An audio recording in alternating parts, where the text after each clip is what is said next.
নমস্কার। আজ আমার পরিবেশনায় কবি কার্তিক ঘোষের লেখা তুমিও বলবে। ভালো মেয়ে ঠিক কাকে বলে জানো?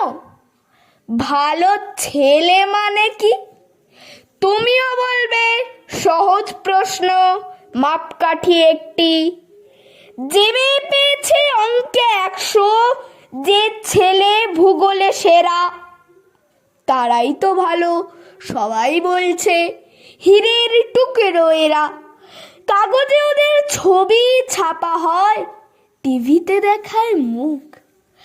ওদের জন্য আমারও তো ভাই আনন্দে ভরে বুক। তবু কেন যেন তোমাকে বলছি, দেখে শুনে পাই ভয়। শুধু এত এত নম্বর পেলে ভালো ছেলে মেয়ে হয়? আচ্ছা ধরো না, যে মেয়ে পেয়েছে অঙ্কে অনেক কম, ওর গান শুনে মুগ্ধ সবাই, হাততালি হরদম। ওই যে ছেলেটা পাশ করে গেছে এবারেও টেনে টুনে, বলতে কি ভাই আমরা অবাক ওর আবৃত্তি শুনে। নাটকে ওর নেশা আছে খুব, পরের বিপদে ছোটে। পাড়ার তিন্নি বাংলায় নাকি 30 পেয়েছে মোটে। কিন্তু মেয়েটা খেলাধুলাতে 10খানা গায়ে নামি। সত্যি বলো তো, তুমিও বলবে ওরা নয় কেউ দামি? চাই যে অনেক ইঞ্জিনিয়ার, চাই আরো ডাক্তার, পাশাপাশি চাই শিল্পী, খেলুড়ে, স্নেহময়ী সিস্টার।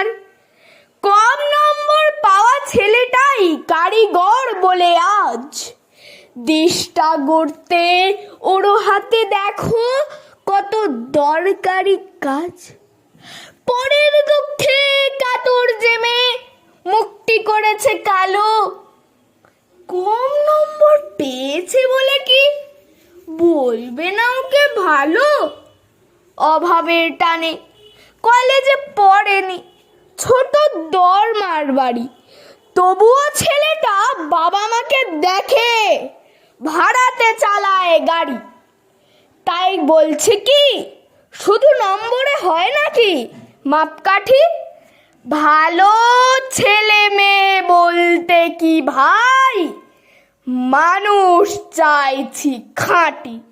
নমস্কার।